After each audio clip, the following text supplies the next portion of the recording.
Ladies and gentlemen, if we can all set in, we'll go ahead and get started.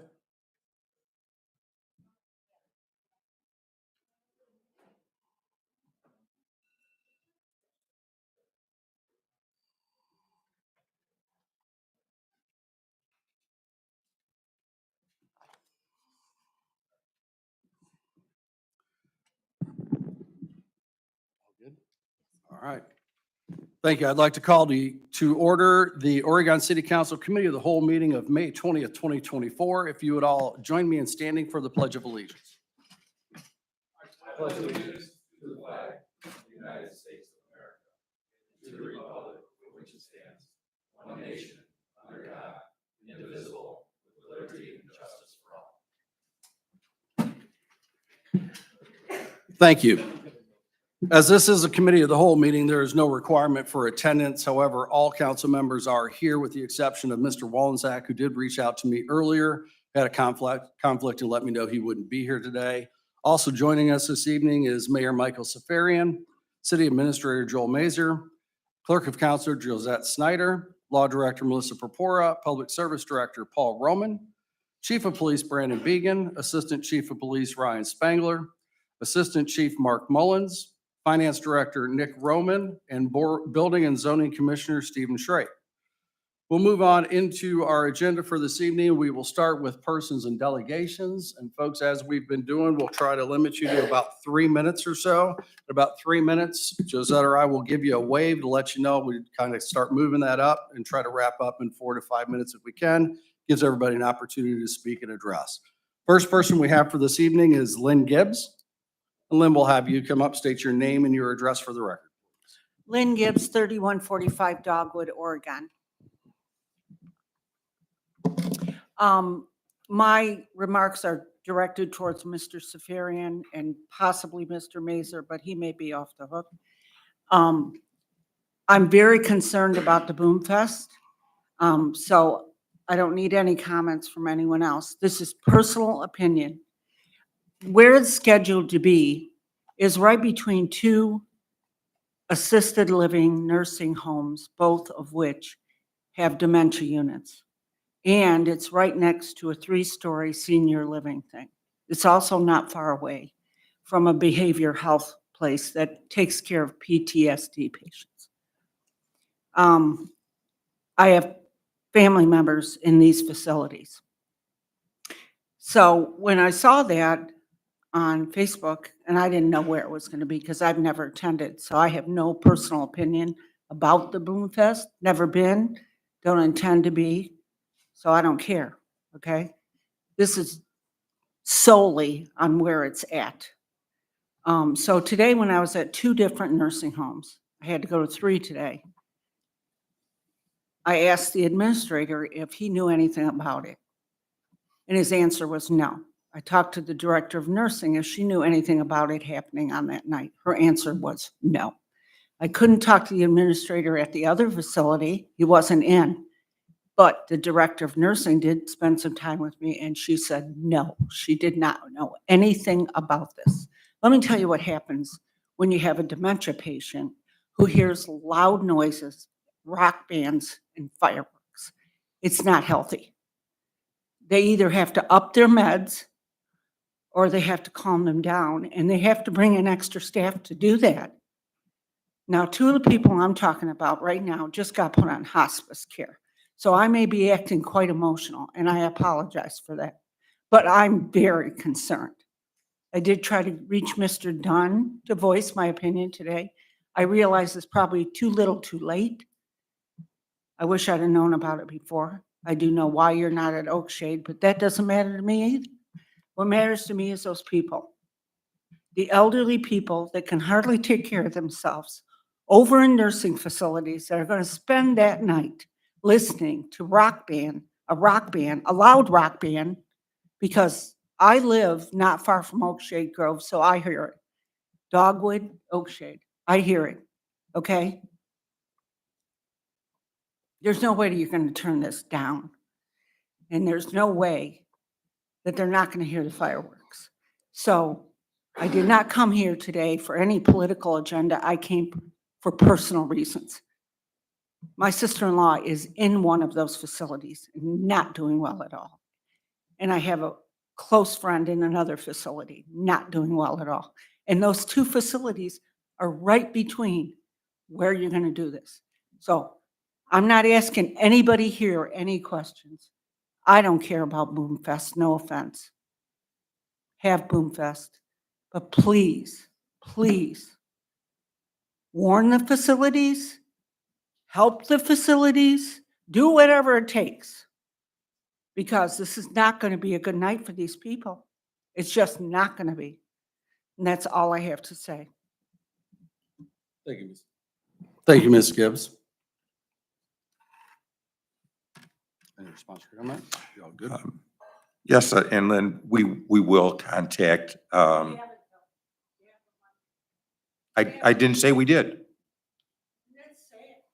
All right. I mean, you know what the Bible says about widows and orphans? No, I don't. Well, I think you do. I do not. All right, moving on. Next person signed in to speak this evening is Stephen Dunaway. And Steve, will have you just state your name and your address for the record, please. Stephen Dunaway, 24 South Coy. Had an opportunity to have an interaction with those guys.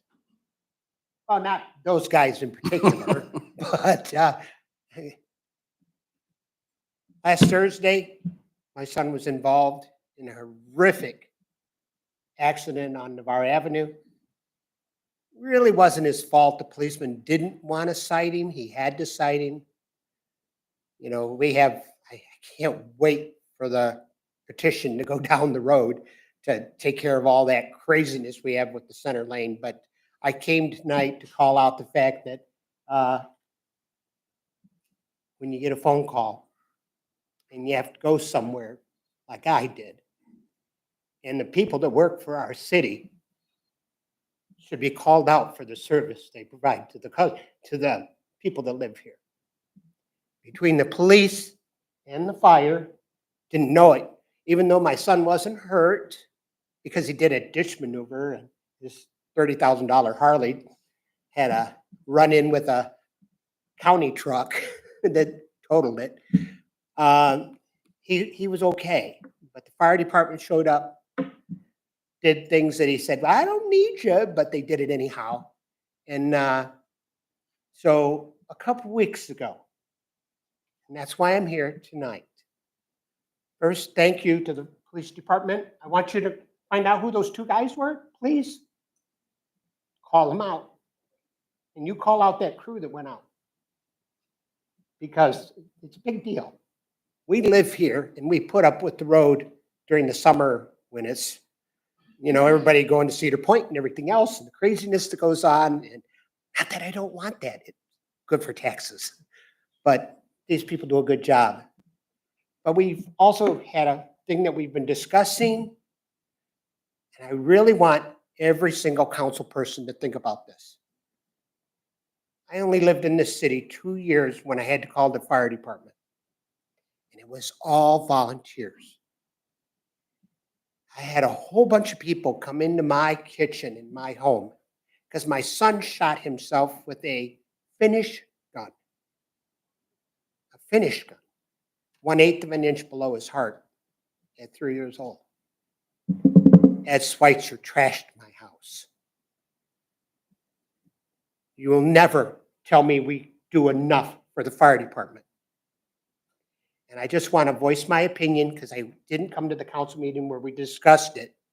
But the first and foremost thing I want to see as a citizen in planning, that fire station on Wheeling needs to be bulldozed. The one down here was inadequate for our firemen. The one on Wheeling is the same thing. We should consider bulldozing it. We can build better. We can find room. There's land over there. We can find room to put one in. Because this city isn't a bunch of farmers anymore. Our farmers don't farm 200 acres and send all their kids like Ed Schweitzer did to Ohio State. They farm tens of thousands of acres. Meyer, well, you guys don't, but Meyer does. And, you know, we don't have the volunteers. And we need to do the right thing if we're going to grow. We've got this planning thing we want to do. We want our city to grow. And one of the things we need to do is give them everything they need. No matter what we have to do. I don't care how much you want to raise my taxes. I'll write a check. But we need to do what we need to do for that fire department and for the police department. And I would really like you guys to think about, you know, the safety committee's talking about, because, you know, maybe there's some businesses in town, we can get them to scratch the back a little bit, you know, especially if we change our tune. We have two major employers in this city that, oh, God forbid, there's Democrats in charge, and the Democrats hate oil. Oil ain't going nowhere unless you want to run around naked. Oil's not going anywhere. Electric cars aren't going anywhere, especially when now you've got two major manufacturers. See, the CEO of Ford and BMW have both told the President of the United States, take a flight. We're not going to build them. Electric cars aren't coming. I worked for Toledo Edison. We're never going to have the infrastructure to charge the stupid things, let alone keep them on the road. So we need to, you know, give our fire department, you know, a heads up. They need a new building, not that. You know, I know a company that is on Navarre Avenue. They have equipment that could tear that building down. Very good. Thank you, Mr. Dunaway. And the last person we have for this evening is Deborah Baker. And again, we'll ask you to state your name and your address for the record, please. I'm becoming a regular. Deborah Baker, 3445 Pickle Road. I just want to say a couple things. I'd like an update on that property because I went by it today and it's still grass and sign. Anyway, but I went over and looked at the new the new concession stand and the bathrooms, and I wanted to say it's wonderful. I'm so glad you have new ones over there. Things, you know, beautiful, but handicap accessible. Those doors are so, I couldn't get the door open. My husband had to hold the door open. Can't get it open with a medical chair. And the picnic tables they have over there, the round ones, they have the stabilized chairs. There's not one over there that's accessible for a handicapped person. And I mean, on the other side, you have one table that has a chair, you know, it's got a chair that's missing, so the person that's handicapped can pull up to it. And I was just wondering if possibly they could consider putting another one over there so that, you know, people that, I mean, I'm not the only one. I'm sure there's kids and stuff that are handicapped too. And they want to participate. They want to be at the table with everybody else. It would just be nice. And I'd also like to ask that you take that in consideration when the planning committee comes around, that you really think about the people in Oregon that are handicapped. I see them all the time, medical chairs, you know, and stuff. And we've got a large population that's elderly. And just keep it in consideration, you know, how these doors is the worst thing. I mean, try to open a door with one of these medical chairs. I would like to have any of you take my chair, go over there, try to open one of the bathroom doors or anything. Very difficult. So that's all I have to say. Thank you. Thank you, Ms. Clark, or Ms. Baker, I'm sorry. And I had seen Mr. Mazur feverishly writing some notes. I'm sure somebody will be looking at it from the city. And we do have an update on some of the properties coming during reports at the end of the meeting tonight. So thank you all. Ladies and gentlemen, we'll move into the agenda for our meeting this evening. First item on the agenda, item 88, presented by Mayor Michael Safarian, City Administrator Joel Mazur. And Mr. Mazur? Thank you, Mr. President and Council. So this ordinance would either approve or disapprove of the Lucas County 911 plan. This is something that's been in place for some time, but just recently in October of 2023, the state changed the ORC to a new format for the plans. And as part of that, the county reviews it, the COG reviews it, and then it goes to all of the jurisdictions. So the purpose of this legislation that's before you is to review it and approve of it or disapprove of it. And this is so every jurisdiction has a say in what is in the plan. So the information that's in this plan and this format is the same as what it was before. Just going over some notes here. As you see on the first page of the plan too, it has one county commissioner, Pete Gerken. Does have the mayor of Toledo, Wade Kabzikevich, as one of the members, and it does have the sheriff Navarre on there. He is no longer on it, so this plan was put together while he was still on that plan review committee. Since then, the mayor of Holland, Ryan Spangler, was nominated and approved to replace Sheriff Navarre to be on the new planning committee for the next time the plan has to be reviewed. So strategically, I made that nomination, by the way. That was, so the committee meets once a year, at a minimum, has to meet once a year to review the plan. But like I said, the information, it doesn't change a whole lot, but as time goes on, some of it will need to be updated, especially when it gets to, if you get in the following page, which is 2 of 9, what's going to happen in the future, how will the PSAP connect to the next generation 911 system. That's going to be a big one coming up down the road, but that will allow for videos and pictures to be taken and uploaded to the 911 system in real time. So, which can't be done now, but that's something that they're working on at the state level. So that's a state system, and it'll improve how people are located during the calls. Other than that, I wasn't going to go through the plan in detail, but you have the plan. So if anybody has any questions, I'll stop there and see if anybody has questions. Thank you, Mr. Mazer. Council, any questions? Mr. President, Mr. Slander? thank you, Mr. President. First of all, I'm very thankful that Navarre is not going to be the place on there, so thank you for that. So just with that clarification though, so this would be rewritten, if you will, to show the change in Navarre being replaced by Mr. Spangler? Is that correct? Correct. Okay. Mr. President, Go ahead. Mr. Slander. It will be, this plan was actually reviewed and approved by this committee that's on here right now. So the new plan that will be reviewed at least by next year will have Mayor Spangler Okay. on the, I know it sounds funny, doesn't it? We'll have his name on the, has his name on it during the next review process. Okay, thank you. Thank you for that clarification. I appreciate it. Thank you, Yep. Mr. President. Thank you, Mr. Slander. Council, any additional questions? Mr. President, Mr. Drake? thank you. Mr. Mazer, what would happen if it didn't get approved? Like, Oregon Council? Mr. President, ahead. Mr. Drake. Nothing would change materially in the operations. This is just the approval of this plan as it is. So if it were to be voted down, they would still operate as normal. But if more jurisdictions, so it's a weighted, and I have the ORC up here. I'll pull it up real quick. So the ORC does state, specifically once this plan is approved, that there's a requirement that each municipal corporation in the county and of each township whose territory is proposed to be included in the countywide 911 system shall act by resolution to approve or disapprove the plan. So I'm just reading it off right out of the code.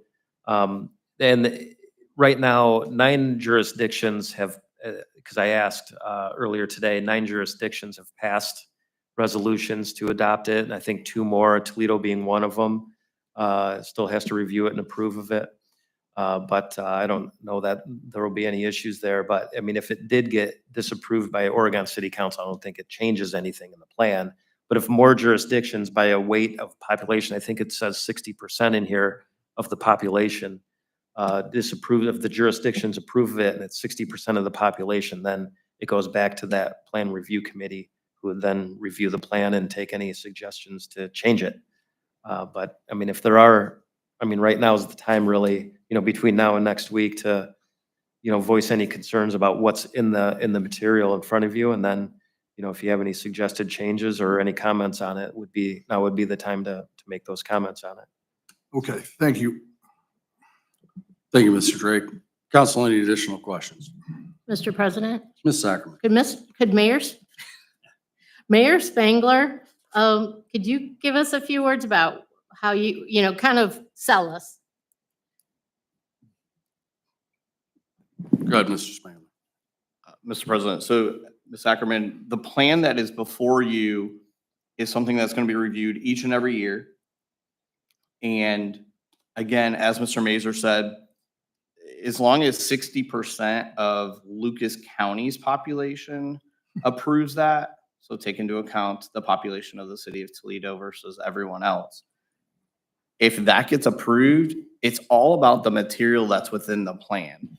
And so, the COG can change some of the parameters that are in there, but if you look through the document, you're seeing that it's a lot of fill in the blank and a lot of cookie cuttered information. It's not so much about the operation of how the COG operates, whether it's their budget, their personnel costs, their operating costs as a whole. This plan doesn't really get into that portion of it. This is truly just about the adopting the plan in accordance with the Ohio Revised Code and putting it into place as a guideline of how you want to see the COG overall through the revised code operate. But again, it's not so much total number of personnel, total expense of a budget. That's not what this plan is. This is a requirement by the Ohio Revised Code. It recently changed shortly there last year. And so that's why we're now seeing it come up, and we're going to see it each and every year. So basically the board that I will be a part of now going forward will meet in November, December.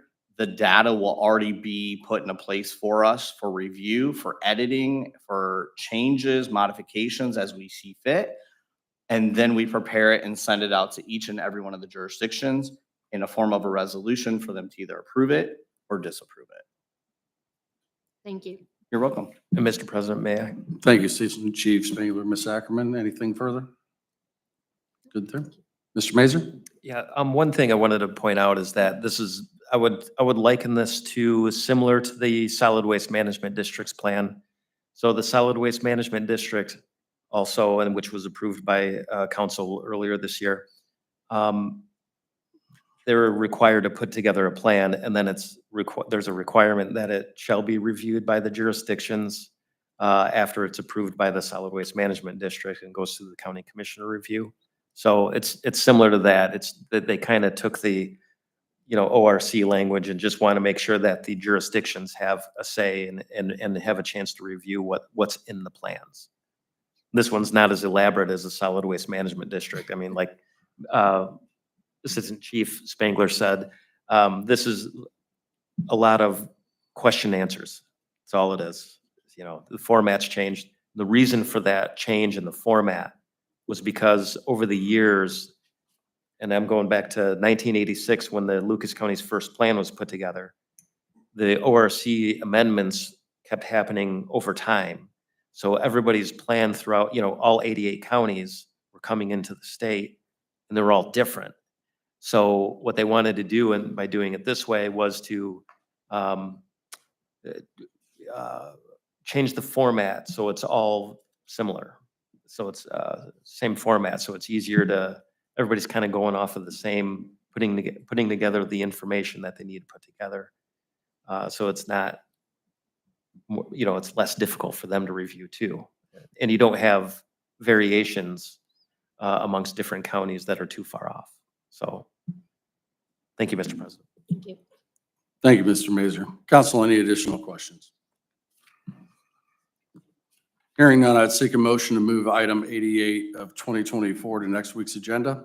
Mr. President, Mrs. Pauloff. so moved. Thank you, Mrs. Pauloff. Second. Seconded by Mr. Solander. We have a motion by Mrs. Pauloff, seconded by Mr. Solander to move item 88 to next week's agenda. Counselor, are there any objections? Hearing none, item 88 of 2024 is moved to next week's agenda. Next item on our agenda is item 89 of 2024, presented by Mayor Michael Safarian and Building and Zoning Commissioner Stephen Schrake. And I believe we're going to you, Commissioner Schrake. Thank you, Mr. President. This first ordinance is just a housekeeping matter. It has not been updated since 1980. And in that time, we have a number of zoning districts that have been created but not addressed in this ordinance.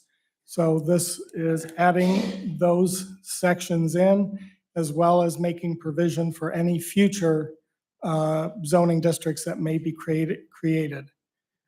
The noise levels are not changing. We are just adding in the additional districts in their most logical position. Very good. Thank you, Mr. Schrake. Council, any questions for item 89 of 2024? Mr. President, Mr. Drake. Mr. Schrake, I know I talked to you, I believe it was Friday, about some noise issues. Does your department have, because I see the different times, the different levels, do you guys have an instrument or whatever you call it to go out and measure? Yes, Mr. President, Mr. Drake, yes, we do, as well as police. So that'd be a police issue. It depends on the violation. Some are within the police traffic code and some are in zoning. Thank you. Thank you, Mr. Schrake. Thank you, Mr. Drake. Council, any additional questions? Oh, Mr. Mr. President. Reeves, I'm sorry. Thank you. It's not really about this noise, the levels and that. But does anybody else hear feedback or something through the microphones tonight? Or a beeping noise? Oh, it must be just me then. I got like a high pitched something going on, but thank you. It must be just me. Very good. Thank you, Mr. Reeves. Council, any additional questions? Hearing none, I'll seek a motion to move item 89 of 2024 to next week's agenda. Ms. Polliff. So moved. Thank you, Ms. Polliff. Second. Seconded by Mr. Drake. We have a motion by Ms. Polliff, seconded by Mr. Drake to move item 89 of 2024 to next week's agenda. Council, any objections? Hearing none, item 89 is moved to next week's agenda. Moving on to item 90, again, Mr. Schrake, will go to you. Mr. President, we have had a number of cases regarding chickens, keeping of chickens, ducks, miniature horses, and inquiries about peafowl and pigs in just the past year alone. This will give relief to allow for up to 6 hens or rabbits or ducks without going before the Board of Zoning Appeals. Horses and ponies must still follow 1155.06 stabling of horses. This also establishes a health standard and animal care standards for those who wish to house these farm animals, as well as establishes a registry. It also gives the ability to revoke those licenses if they do not maintain their property and their farm animals in a proper and sanitary way. Very good. Thank you, Mr. Schrake. Council, any questions? Mr. Reeves. I know there was some questions going around about the pot-belly pigs and things like that. Is that a special use permit that we have for council or through plan commission? Mr. Schrake, we'll start with you. Mr. President, Mr. Reeves, I believe that those currently would require a special use exemption from council. But in no way does this allow for that without going before council. This is just giving relief for ducks, rabbits, and hens. Okay. Thank you, Mr. Schrake. Mr. Thank you. President, Mr. President. Ms. Polliff. So, Mr. Shrake, this is just to get it on the books because of all the inquiries about the hens. But for farm animals, that stays the same. And in essence, is that correct? Go ahead. Mr. President, Ms. Pauloff, if you look at J, goats, pigs, sheep, and similar animals, we do permit those in residential districts and agricultural districts used as a dwelling. No goats, pigs, sheep, or similar farm animals shall be kept on a parcel of land less than 24,000 square feet in area. So there is a change, Mr. President. Go ahead. There is a change. Well, Because the original one stated that none of those could be kept on any residential property. It was only on agriculture. I believe the Right, original but would he's getting only, relief now, so, I believe the original would be that everything went for an SUE automatically. okay. Now, this would give relief if the area was large enough. And so it would be in deference for those that do have the large parcels of land that would not adversely affect their neighbors. So how big is that? How big is that land? Are we talking acreage? I don't, 42,000 square feet is an acre. I don't so think it would be is. half an acre. 42,000 42,000 and some change. is so you're gonna allow these animals on 1 acre One or, half an It would acre. be half an acre. or half? Give or Okay. take. So you're gonna allow all animals on an acre or more than an acre or, Just goats, pigs, sheep, and similar animals. There are certain animals that are prohibited completely. No horses, ponies, cows, alpacas, llamas, or similar animals shall be kept on a property except in accordance with stabling of horses. a half an acre is not big plot of land. I'm on an acre and a half and I don't have the room for a pony, So I don't understand, I guess, what the criteria, are we now taking it away from the zone and putting it into how much property you have to allow animals? Or what are you suggesting here? Is it just the chickens, the rabbits, and the ducks in residential areas only? Everything else still has to go through an SUE? Good, go ahead, Mr. Shrake. Mr. President, Ms. Pauloff, I believe this is in regards to residential districts. If you are in a non-residential district, in zoning districts other than residential districts and agricultural districts used as a dwelling, and I want to preference is used as a dwelling, not used for agricultural purposes. No goats, pigs, sheep, or similar farm animals shall be kept on a parcel of land 14,000 square feet. So there are reductions.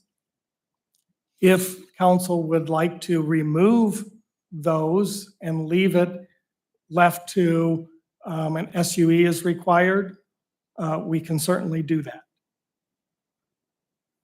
Because, it would have to be on an individual basis. You couldn't have a farm animal in, say, in the East Hampton area. Houses are too close together for that so it would have to be on an individual basis. So for me, it would make sense for those to be still on an SUE. Okay. Mr. President, Ms. Pauloff, I believe that this was intended to give relief from having to come before council, plan commission, and all of those steps. But if the council would prefer, we can keep those requirements and regulations intact. Many people have come to us and said that they want to have a comfort pig. They want to have a pony that is for their autistic child. These are not just people who decided that they want to be farmers in a residential area. they've come with specific needs or wants. And so we were trying to address those. But I also understand that in doing that, we may end up creating openings for others. So that would be up to this council whether they would want to go that far or pare it back. Thank you for that. Thank you, Ms. Pollock. Thank you, Mr. Schrake. Council, any additional questions? I have one of my own, Mr. Schrake, if I could. So in consideration of this legislation, did we look at calling it out specifically by residential or agricultural zoned area like an R1, R2, A1? Any consideration for that, and why did we land on the square footage versus utilizing the current zoning requirements?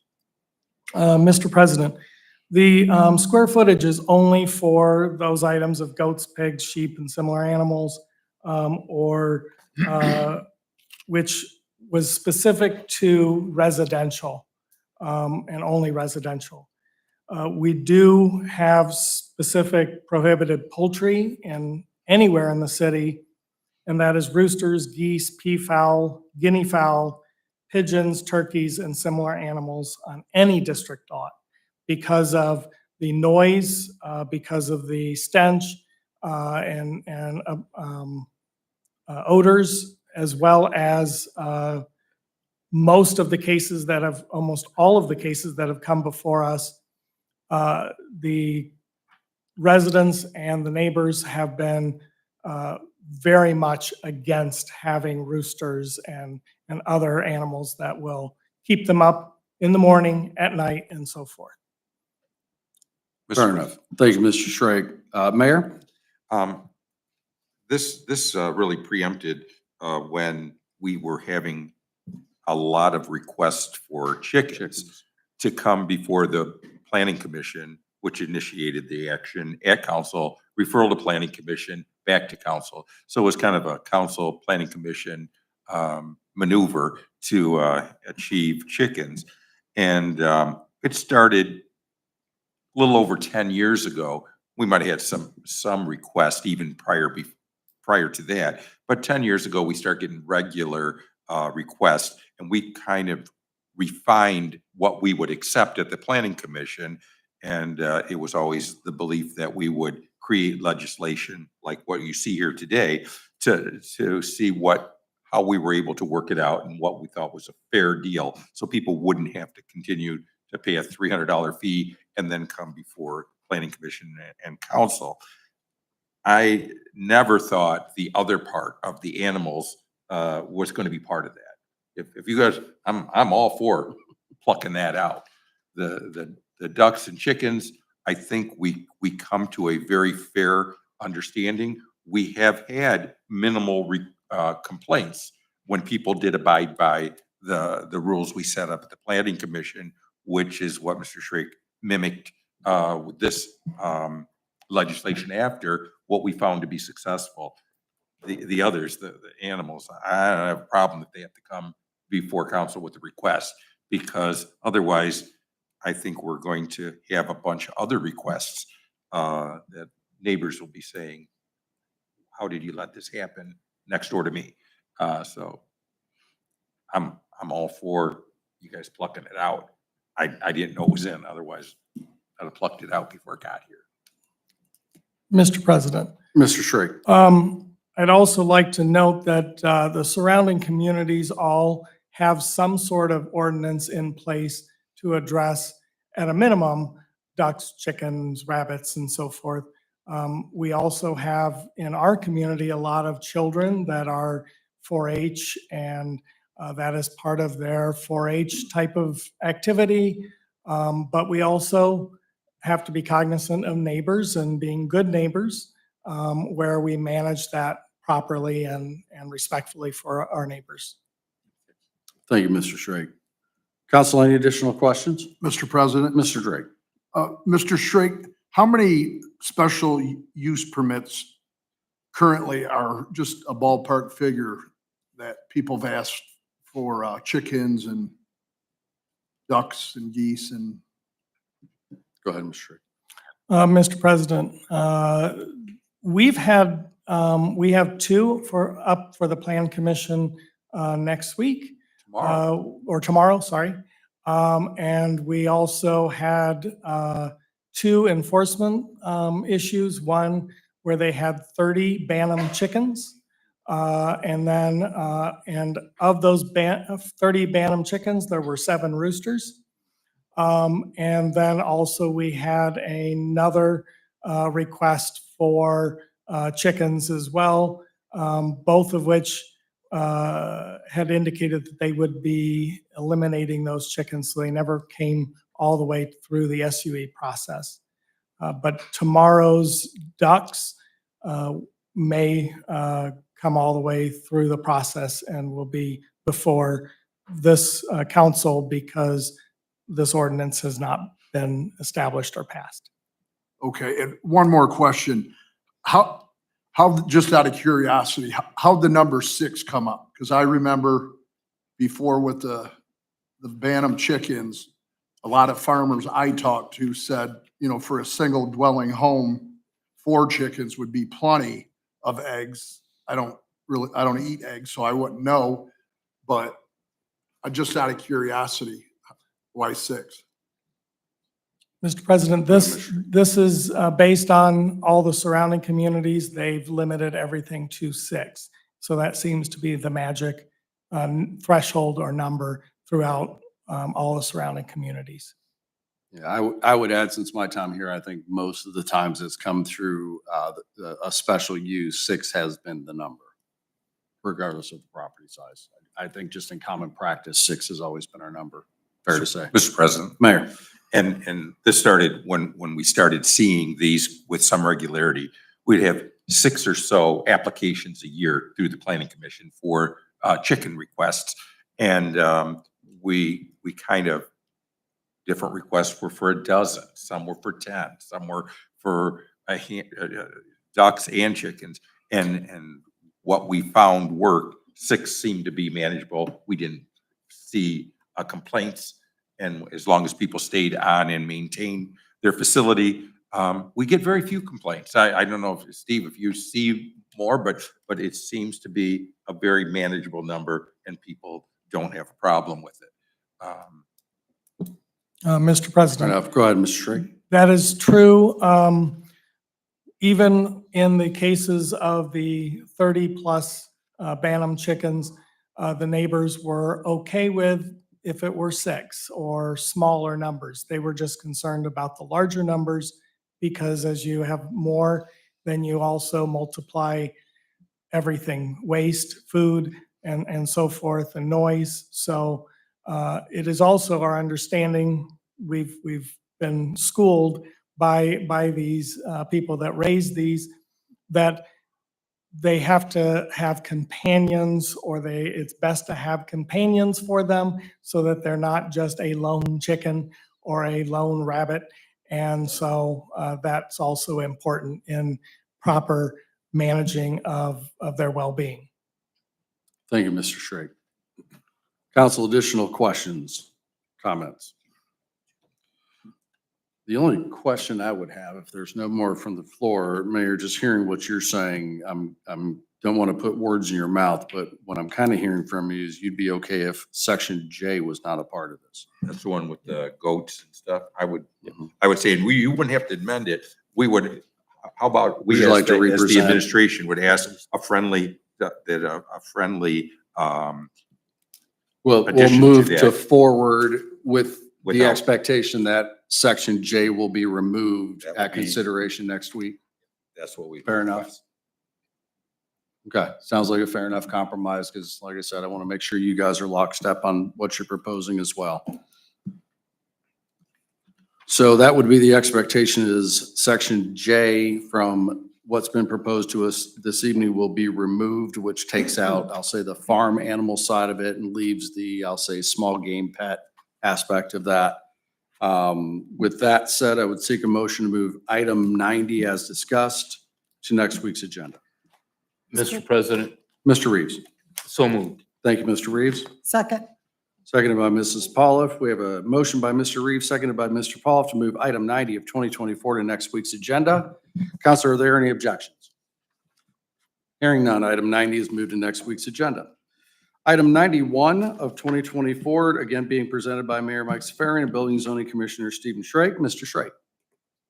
Mr. President, we've had numerous calls inquiring about setting up tent encampments for the homeless and for veterans that do not also have homes to go to in their backyard or in large open fields. Recreational tents are modeled after language of other communities in their zoning code to address this concern. Fire is also asked to amend the section to place a minimum time frame for applications so that they can properly process the application. And this will also give relief to CI, M, and AMD districts that need tents for longer periods of time, more than 10 days, in order to do plant reconfigurations. Otherwise, in the past, they've had to, after 10 days, come back and get a BZA variance to have them longer. Typically, a plant reconfiguration could take up to 2 months or longer.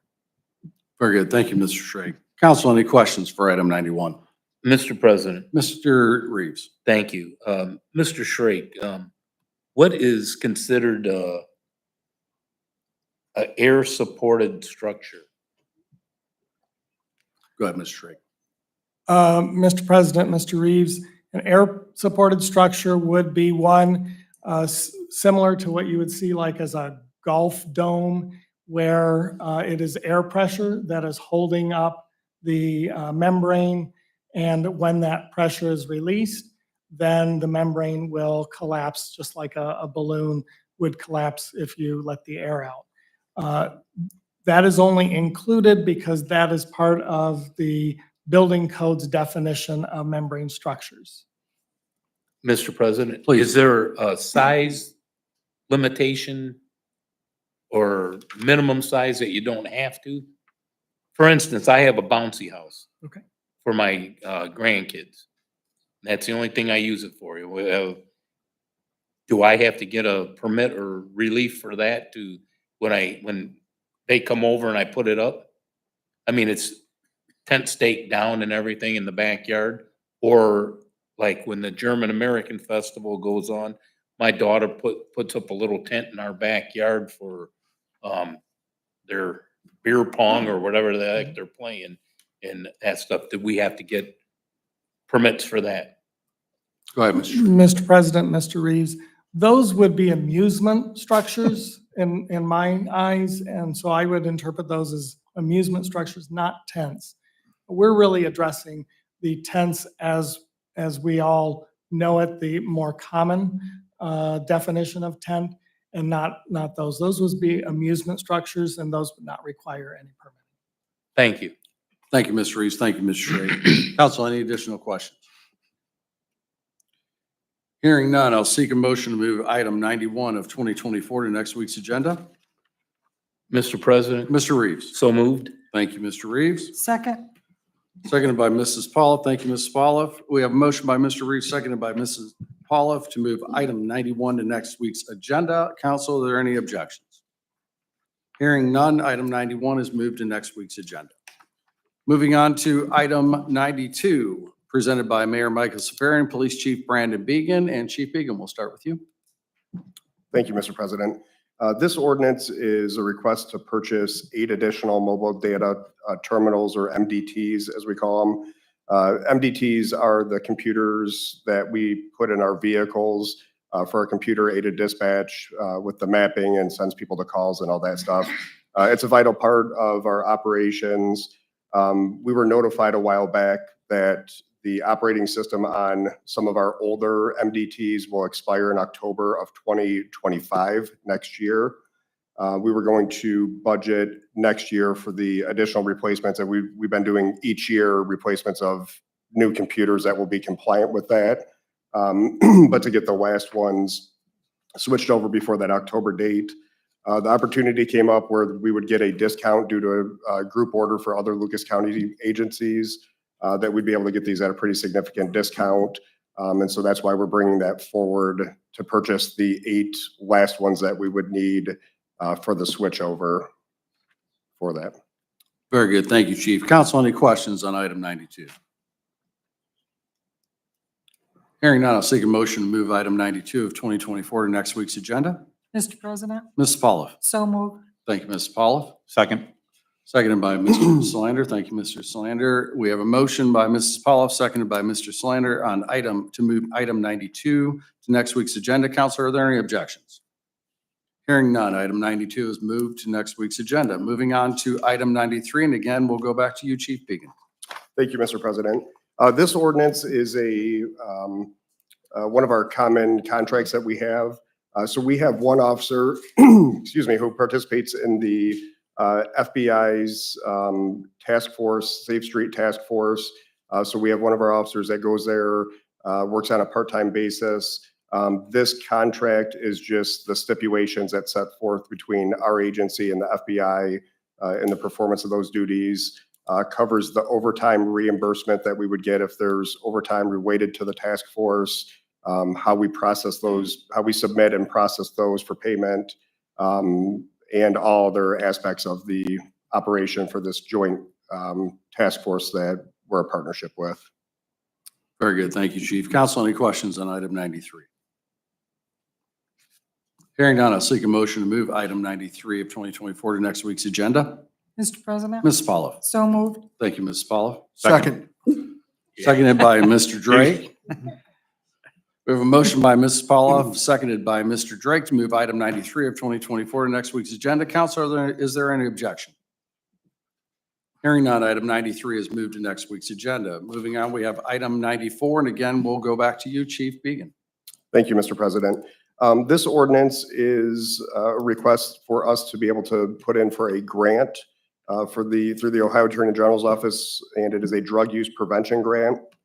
This drug use prevention grant, the money from this will be paid for reimbursement for the drug use prevention that we teach in the schools, very similar to DARE programming that you guys are probably all familiar with.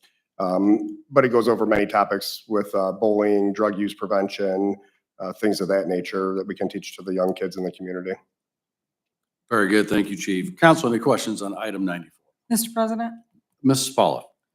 Chief Began, we've had these before. Have we gotten these grants before? Have we gotten the grants or? Yes, we have. We've gotten, it's a yearly grant that we put in for. On this year's grant, we put in for, we're going to put in a reimbursement for $18,199. We will not, it's very likely we will not get awarded that full amount. In the past, I want to say 6,000 approximately, but they fill it. It depends on how many agencies put in for it, the amount of money that they have in there, and it's kind of doled out from there. So I don't think we'll get the full 18,000, but we should get at least some amount of that. Did we get any from last year? Yes, we have gotten it many years in a row. Okay, thank you. Yep. Thank you, Ms. Pauloff. Thank you, Chief. Council, any additional questions on item 94? Hearing none, I'll seek a motion to move item 94 of 2024 to next week's agenda. Mr. President, Mrs. Pauloff. so moved. Thank you, Ms. Pauloff. Second. Seconded by Mr. Solander. We have a motion by Mrs. Pauloff, seconded by Mr. Solander to move items 94 of 2024 to next week's agenda. Counselor, are there any objections? Hearing none, item 94 is moved to next week's agenda. Council, that concludes everything on the agenda for this evening. We'll move on to the mayor's report. Thank you, Mr. President, and Council, due to the comments that Lynn Gibbs made about Woonfest and being located down in town center area, a lot of thought was put into that, and although the band will be somewhat loud and have the ability to carry great distance, it will be aimed, the stage will be aimed so that the sound is projecting due south, which will flank each of those nursing homes. There's consideration given to that. They'll still hear some loud noises. We will identify what we are doing there to the different surrounding businesses. and we'll continue to do that.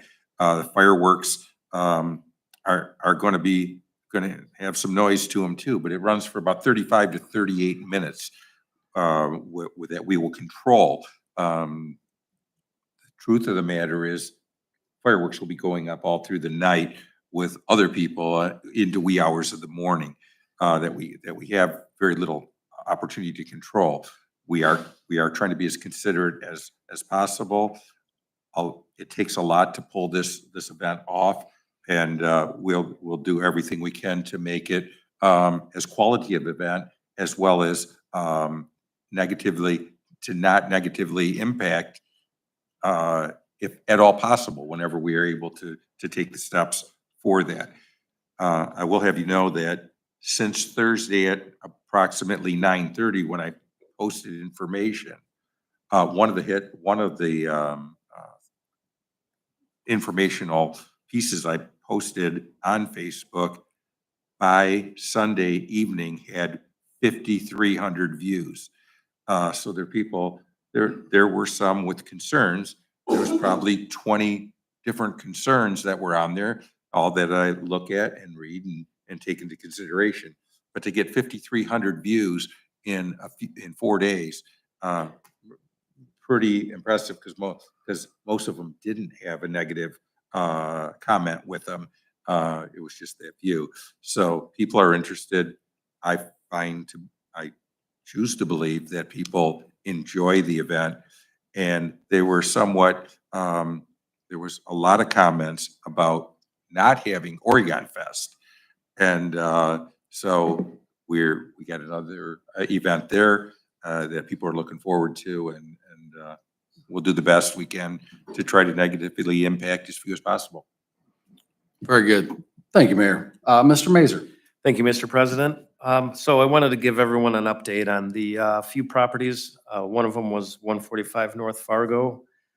We also have a couple of other properties, one on Patchen, one on Pickle Road. And these are really good candidates for us being able to address them through the new property maintenance code too. So obviously, in looking into these, there are some concerns about these properties. We are going to be addressing them through our normal code sections and the new property maintenance code. So violations will be written.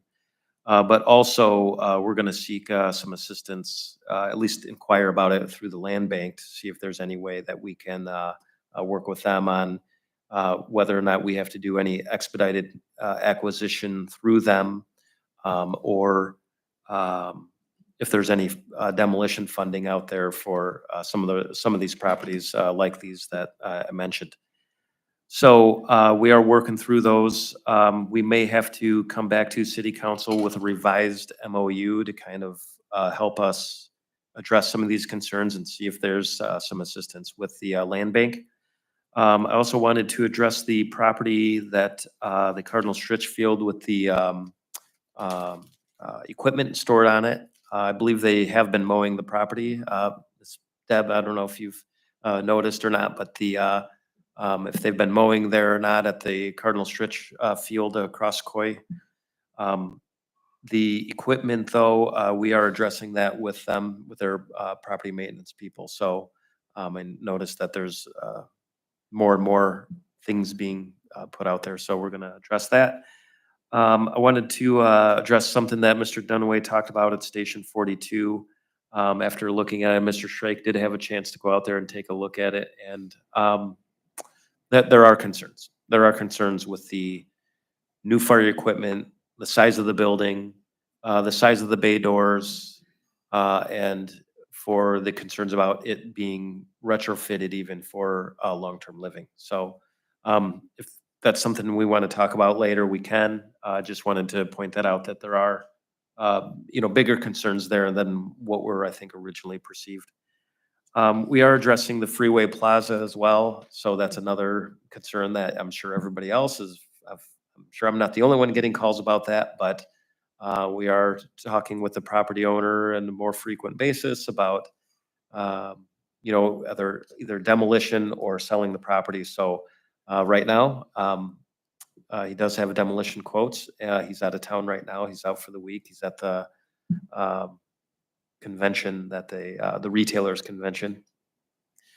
So he's out there right now. When he gets back, we'll have a meeting with him and get a final plan put in place for what he's planning to do with that. So the last update I have is on the brewery.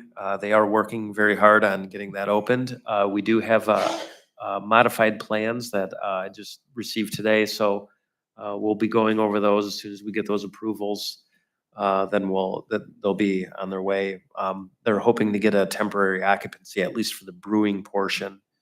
And that'll shave down some time so that they can get some product done, because they won't have enough product because of the size of the facility and their facility that they run in Waterville.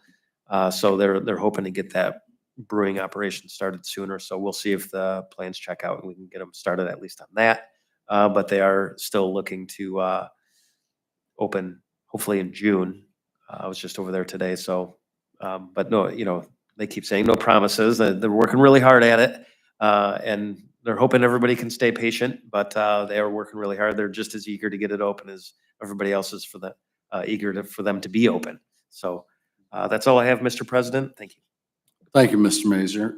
Ms. Purpura. No report, Mr. President. Thank you, Ms. Purpura. Mr. Roman. No report, Mr. President. Thank you, Mr. Roman. Mr. Reeves. No report, Mr. President. Thank you, Mr. Reeves. Ms. Spaloff. No report, Mr. President. Thank you, Ms. Spaloff. Ms. Ackerman.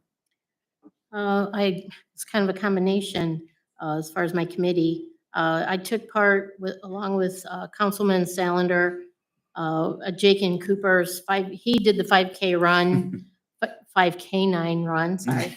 I did the 1 mile family mutt strut, and we placed very well, I think, anyway. Yeah. But we walked through the town center. Our route took us across from the Y, across Pickle. Thank you for not letting anybody run us over in the road, to the police department. And I noticed that there were some of the trees look very healthy and some are very dead. And maybe this is for Mr. Roman. Were they under any type of warranty, or are they going to be replaced or just removed at this point? Mr. President, Ms. Ackerman, I can check that. They may be under warranty. So we'll check. Thank you. Very good. Thank you, Ms. Ackerman. Mr. Slander. No report, Mr. President. Just a couple of quick things. I was going to mention about Jake and Cooper also. That was a very nice event, and they're doing some good things over there. So it was very nice. And also a nice memorial with police and fire and city workers as well. So it was very nice. So that's all. Thank you. Very good. Thank you, Mr. Slander. Mr. Drake. No report. I just want to mention, I don't know, I'm sure some people have seen it, for Staff Sergeant Jack Coy. Lamar is donating space, I believe, for a week, and it was up there today. It's up there for about 8 seconds, and then it has other ads. And the city street department's been putting up banners, doing a good job. They've had a couple issues with some of the brackets, but it's been moving good. And I know the funeral service for Mr. Coy will be at Clay High School this Saturday. Is it Saturday, Tommy? Saturday, 1 to 3, and then the funeral is going to be at Willow Cemetery at 11 o'clock, correct? Noon? Okay. But I just wanted to mention that, and thanks Keith and Joel and who's ever putting up the banners. They look great. Thank you. Thank you, Mr. Drake. I have no report from my standing committee. One note for everybody, though, with next Monday being the holiday, being Memorial Day, our plan will be to meet on Tuesday evening for the regular meeting, postponing one day for the holiday. I just want to make sure everybody is aware of that. Ms. Snyder just making sure that everything is kept up on our websites so that we accurately portray that for next Tuesday. Outside of that, I'll seek a motion to adjourn. Mr. President. Mr. Reeves. So moved. Thank you, Mr. Reeves. Second. Seconded by Mr. Slander. Council, any objections? Meeting is adjourned.